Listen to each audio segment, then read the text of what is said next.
Arkadaşlar bizim evde kapalı bir balkon vardı zamanı vaktinde. Bu kapalı balkonda kurutma makinesi duruyordu. Kurutma makinesi beyaz eşya tabii, garibim. Atmıştık onu öyle balkona. Çamaşır makinesi içerideydi. Yıllar geçti. Biz başka bir eve taşındık. İkisi de bizimle beraber geldi. Ve o evde de bunları üst üste koymaya karar verdik. Çünkü o evde bir balkonumuz yoktu. Evet, bu acı dolu hikayeyi size neden anlattım?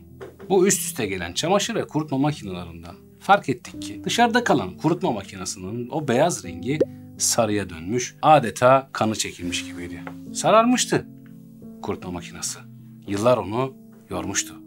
Peki neden sararmıştı? Çünkü güneşe maruz kalmıştı. Güneş insanı karartmaz mıydı? İnsanı karartan güneş beyaz eşyaları sarartıyormuş. Peki neden? Ultraviyole ışınlar. Evet, gözle görülmeyen o sinsi, o hınzır ışınlar beyaz eşyanın, o plastik beyaz eşyanın kimyasını bozmuş ve adeta onu bir samana çevirmişti. Evet, acı dolu hikayemiz bununla bitmedi. Ne yaptık biz? Kurutma makinesini sattık. Sattık, yerine yenisini aldık. Bu sefer grisini aldık. En azından o sararmaz. Peki şimdiki aklım olsa öyle yapar mıyım? Hayır. Ne yaparım? O makineyi beyazlatırım. Çünkü ben bilimin ışığında. Sert girdim, devam edelim. Ya bir şeyler öğrendik işte. Onu nasıl beyazlatacağımızı sizde de bugün anlatacağım. Bu meseleyi, malzemeler. Hidrojen peroksit, klavye, beher.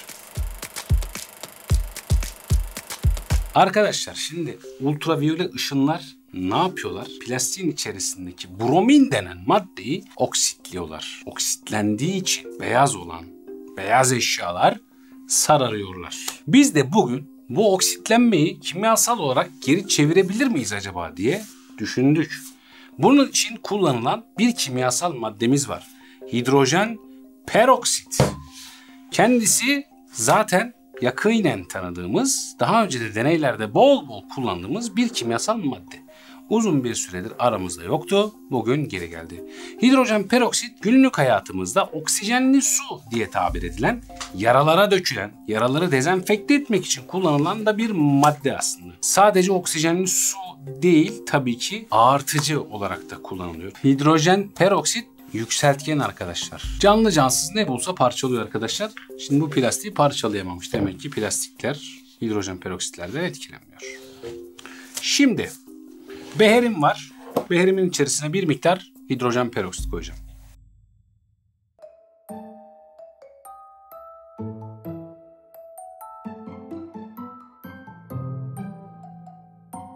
Arkadaşlar bir miktar hidrojen peroksit koydum. Klavyemin şu sarı şeylerini, tuşlarını çıkartacağım şöyle. Kendime bir aparat yaptım. 4.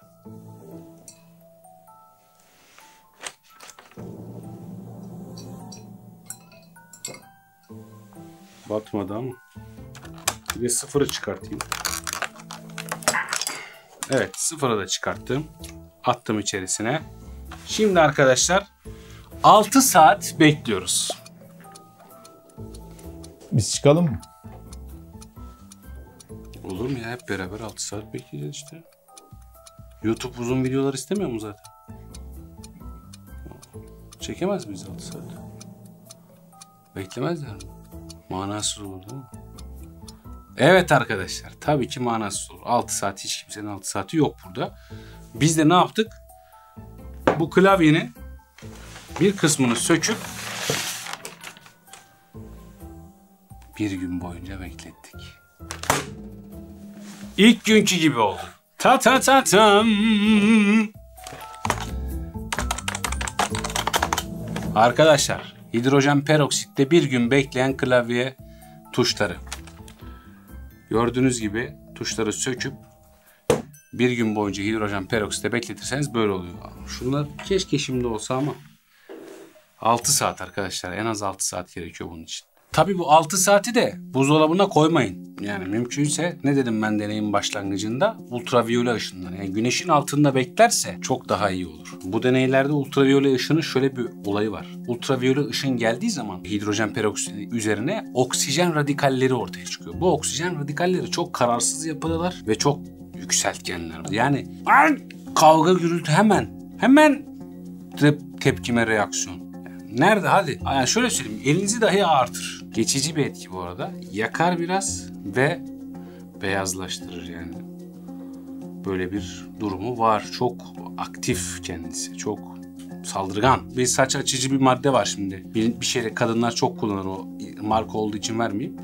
O da hidrojen peroksit. Mesela siyah saçı sarıya çevirmek için önce bir açıcıyla rengi açarlar. Pigmentleri öldürürler. Ondan sonra saçı boyarlar. Siyah saçı direkt sarıya çeviremezsiniz. Mesela o markayla yapılan o işlemde tehlikelidir yani. Tabii bu bazı zararlı şeyleri de yok ettiği için mantarlar, mikropları bir dezenfektan olarak da kullanılıyor dedik. İşte hastalıkların önlenmesi. Mesela tarım alanında çokça kullanılan bir madde. Üzerine düşünmesek aklımıza gelmez ama çiftliklerde de bu konu çok önemli. Düşünsenize, orada bir sürü hayvan barınıyor. Biz onların etlerini, sütlerini, yumurtalarını kullanıyoruz. Burada hijyen önemli. Neyse ki BASF'nin hastalıkların önlenmesi için, üretimin iyileştirilmesi için ürettiği müthiş bir dezenfektanı var. Sorgin Extra. İçeriğinde de yüksek oranda ne var? Hidrojen peroksit. Bu sayede virüsler, bakteriler, mantar sporları, artık hastalık yapacak ne varsa anında dezenfekte ediliyor. Yine bolca teşekkürler BASF. Evet, meseleyi anladıysak sorumu soruyorum. Gelsin. Güneş ışığı yani ultraviyole altında sararan plastik tuşları hidrojen peroksitle beyazlatmada etkili olan temel süreç hangisidir? A. Hidrojen peroksitin ısıyla kaynayıp buharlaşması ve yüzeyden kimyasal maddeleri uzaklaştırması. B. Ultraviyole ışığa maruz kalan hidrojen peroksitin oksijen radikalleri oluşturması ve sarı renkli molekülleri oksitleyerek parçalaması.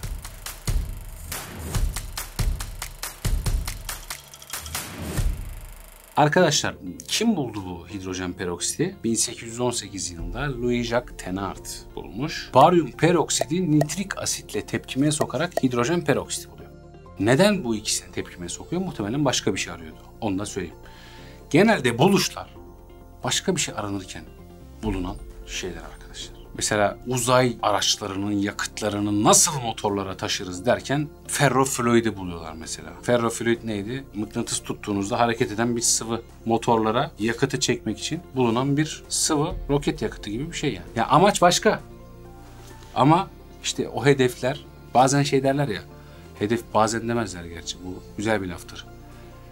Siz hedefinizi yüksek tutun. Ulaşamazsanız bile yükseklerde kalırsınız. Kartal gibi göklerde uçmayı deneyin. En kötü şahin olursunuz. Yani oralarda bir takılın yani arkadaşlar. O yüzden hedeflerinizi küçültmeden bilimin ışığında büyük hedeflerle yolunuza devam edin. Bilimle kalın. Hoşça kalın.